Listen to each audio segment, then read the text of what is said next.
Okay, now let's talk about artificial intelligence. Kaya nga po, artificial means peke, hindi po totoo. Alam niyo po ba ngayon, naisip ko lang po, I don't know if I have this thought yesterday or the other day, pero ang napansin ko po talaga, alam po ba ninyo, na pag may tinitignan tayo sa Facebook ng mga litrato, hindi mo na alam kung ano yung totoo o hindi pag hindi ka marunong tumingin ng AI generated pictures or videos, no?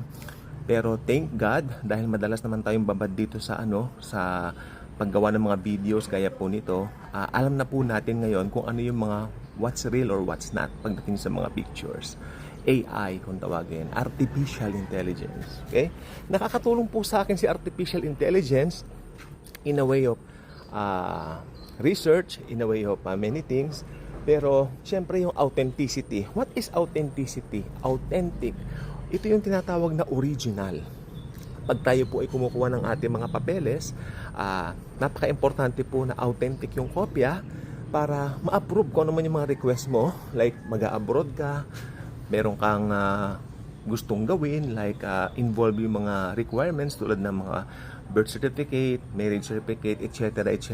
It should be authentic, authenticated and real, right?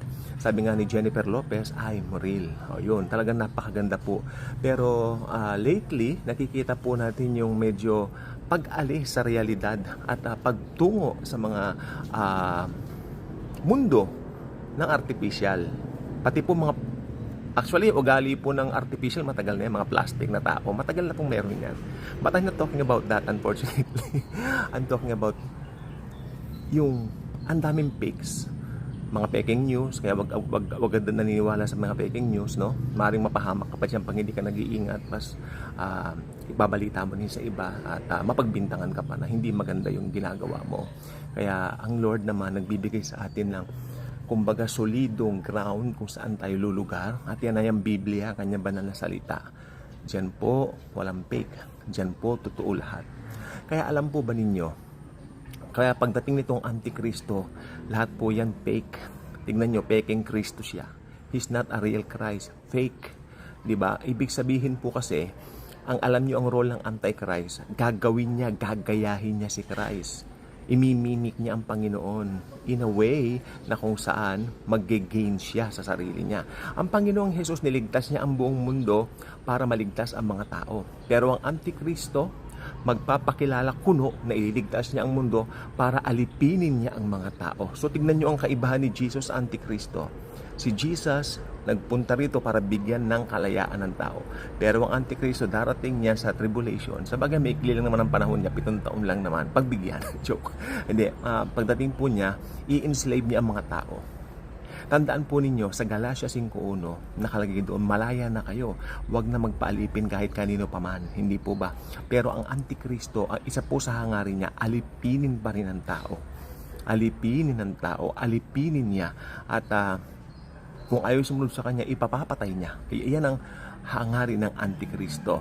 Kaya delikado po pag naiwan kayo dito pagdating po ng tribulation. Kaya it's better for you if you will make up your mind right now to receive Jesus. Ano bang i-receive mo kay Jesus? Ito po ay isang katotohanan. Sabi, no other name under heaven in which we shall be saved, only in the name of Jesus Christ. Okay? Ibig lang sabihin yan, si Jesus lang po kasi ang namatay sa krus para bayaran lahat ng kasalanan ng tao, past, present, future. At kapag ka maniniwala ka na namatay siya sa krus para sa'yo, at higit sa lahat, sapat na yung ginawa niya sa krus, wala kang ambag, wala kang dagdag, no? Yung ginawa lang niya, ikaw ay maliligtas.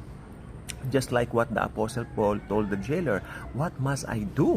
Kanya kay Paul at Silas, in order to be saved. Sabi niya ganon, believe in the Lord Jesus Christ and you will be saved, you and your household. Ang ibig ba sabihin nun, kapag ka naniwala ka, automatic maliligtas sa mga kamag-anak mo?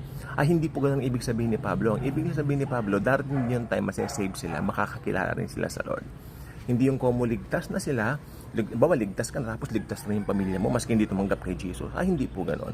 They should receive Jesus Christ. Like the Jews, in our present age, they still have to believe in Jesus Christ in order to be saved. Maski sabihin mo sila pa yung taong pinili, no? Kailangan nilang maniwala kay Jesus as their personal Lord and Savior. It's not just a requirement, it's the only way to salvation. Amen? And ang pinakamalaking mimic o pinakamalaking kalapastanganan at kasinungalingan ng Antikristo ay ang kanyang resurrection. Fake resurrection po yun. It's not a real resurrection. The only one who has an authentic resurrection is Jesus. Okay? Yung resurrection lang ni Jesus yung resurrection lang po ni Jesus Christ ang tunay na authentic. Yun lang po ang totoo, no? Others, fake. Peke, no? May mga pandaraya, may mga pandidisig. Amen? At pag si Satan pumasok sa eksena, mandarayang talaga, sinungaling. Sabi nga ng Panginoong Jesus, He's the father of all lies.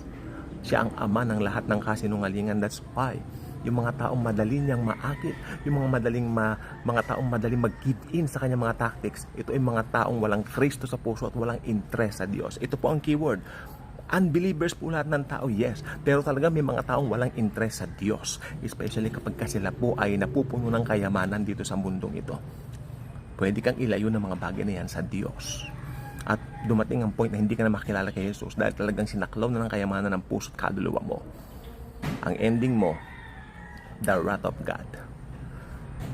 Lalo kung abutan ka pa ng tribulation, ay nako po. Pero mas masaklap pag inabutan ka ng kamatayan sa church age at hindi mo tinanggap si Jesus dahil diretso ka na sa Hades.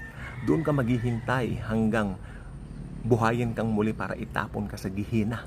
Literal na impyerno, maapoy, hindi na mamatay ang apoy. Kaya nga sabi nila, sige, mag-enjoy now, pay later. Tama rin po yun. Kung hindi mo tinanggap si Jesus Christ. It's something that we really need to put our minds on, especially nowadays. Napaka-talamak na po talaga ng kasamaan. Ilibot mo ang iyong ulo. I will never mention anything here. I will never mention to be saved, but you know what I mean. Kahit saan ka tumingin kasamaan. Okay, I can mention only once. I can mention only one. Let's look happened to Brother Charlie Kirk. He was shot last September 10. It was just tawag dito. It was just expressing his faith, expressing or helping people to build theirs also. And then there is this one guy na binaril na lang po siya sa leeg, no? Kitang-kita po sa video. I actually shared also that video last week. Talagang grabe po.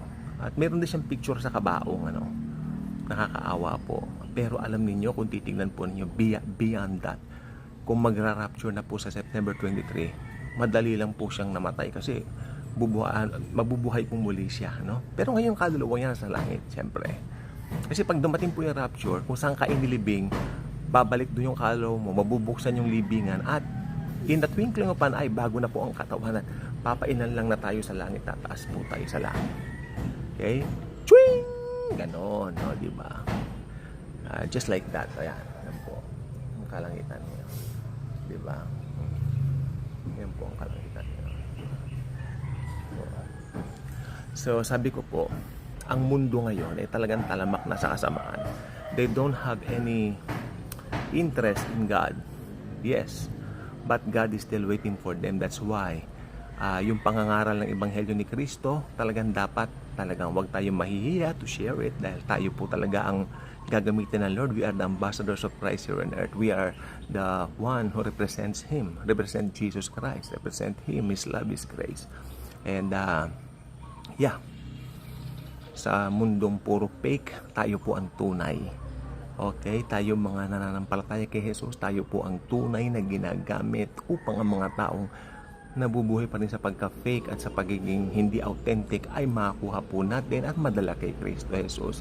Dahil ang dugo po ni Kristo ang siya lamang po makapaghuhugas. Hindi lang po huhugasan ng kasalanan mo ang dugo ni Kristo. Tatanggalin niya, i-remove niya ang sin.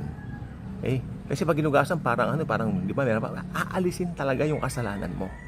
Kumbaga, hindi lang, kasi dati may doktrina nagtatakip ng kasalanan, no? Ang dugo po ni Christ hindi lang po nagtatakip. It's not just about making tatakpan lang, hindi po at ang dugo po ni Christ can remove all your sins. Sin removal. Ayan ang ginawa ni Christ. So, maraming pong salamat. God bless po sa atin.